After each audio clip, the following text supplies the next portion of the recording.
అనంతపూర్ తమరు శ్రీవారి ఆలయం ఎదురుగానున్న ప్రధాన కేంద్ర వద్ద కొద్ది కోరుతున్నాము.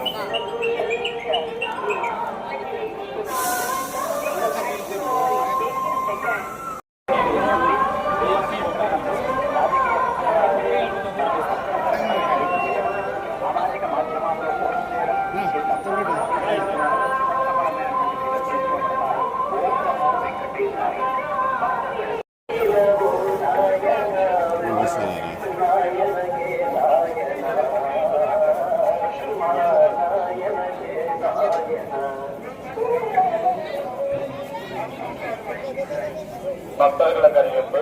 கார்த்திக் அவர்கள் ஒரு திருவெற்றியும் நீங்கள் எதிர்காலம் கோவிலுக்கு எதிராக உள்ள தகவல்களையும் அவர்கள் விக்னேஷ் இவர்களை கலந்து கொள்ளுமாறு கேட்டுக்கொள்கிறோம். கார்த்திக் அவர்கள் ஒரு திருவெற்றியும் நீங்கள் எதிர்காலம் கோவிலுக்கு எதிராக உள்ள தகவல்களையும் அவர்கள் விக்னேஷ் இவர்களை கலந்து கொள்ளுமாறு கேட்டுக்கொள்கிறோம். சசி அவர்கள் ஒரு நீங்கள் எதிர்காலம் கோவிலுக்கு எதிராக உள்ள தகவல்களையும் அவர்கள் கௌதம் இவர்களை கலந்து கொள்ளுமாறு கேட்டுக்கொள்கிறோம்.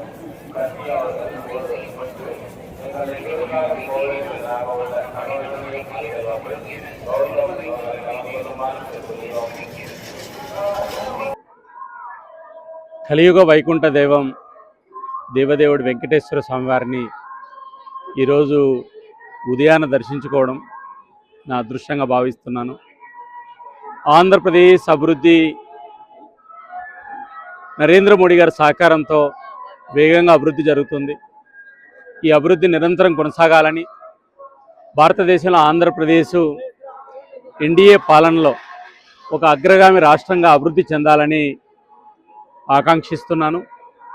అదే సందర్భంలో ఈ దేశంలో స్వాతంత్రం వచ్చిన తర్వాత 75 సంవత్సరాల పైబడిన కళ 50% సమాజంలో ఉన్నటువంటి నారీమణుల యొక్క ఆకాంక్షను ఈరోజు కొన్ని గంటల్లో ఈ దేశంలో ఉన్నటువంటి ప్రపంచ ప్రజాస్వామ్య వ్యవస్థలో పవిత్ర దేవాలయమైనటువంటి పార్లమెంటు వేదికగా మహిళా బిల్లు మీద చర్చలు జరగబోతున్నాయి.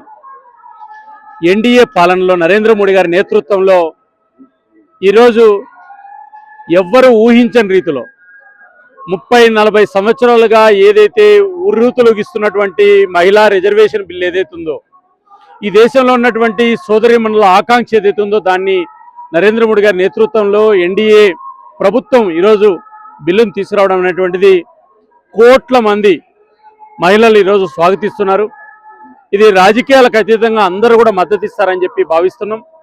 ఏదేమైనా భారతదేశ చరిత్రలోనే కాదు, ప్రపంచ చరిత్రలో నరేంద్ర మోడీ గారు తీసుకొస్తున్నటువంటి ఎన్డీఏ తీసుకొస్తున్న ఈ మహిళా బిల్లు ఒక చారిత్రాత్మక సాక్ష్యంగా ప్రపంచానికి ఆదర్శంగా నిలబడబోతుంది. 13-14% ఉన్నటువంటి మహిళలు రాబోయే రోజుల్లో 30% పైబడి చట్టసభలకు ఎన్నుకునేటువంటి యొక్క అవకాశం కల్పిస్తున్నారు. కాబట్టి భారత ప్రభుత్వానికి, నరేంద్ర మోడీ గారికి, ఈ దేశంలో ఉన్న నారీ శక్తికి ముందుగా శుభాకాంక్షలు తెలియజేస్తున్నాను. కాబట్టి ఒక్క పార్లమెంటులో వచ్చినటువంటి చట్టం ఈ దేశంలో అన్ని శాసనసభల్లో కింది స్థాయి వరకు కూడా స్థానిక సంస్థల్లో కూడా అందుబాటులోకి రావాలని ఆకాంక్షిస్తున్నా. ఏదేమైనా ఒక చారిత్రాత్మక నిర్ణయానికి ఎన్డీఏ నేతృత్వం వహించినటువంటిది అభినందనీయం.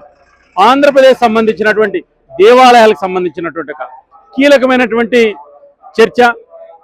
వేల సంవత్సరాల చరిత్ర కలిగినటువంటి అనేక దేవాలయాలను ఈరోజు కొంతమంది ఉద్దేశపూర్వకంగా వివాదాలు చేయడం, దేవాలయాల నిర్మాణాలను అడ్డుకోవడం, దేవాలయాలను ఈరోజు కొంతమంది కులం పేరు మీద, మతం పేరు మీద రెచ్చగొట్టడం అనేటువంటిది దురదృష్టకరం.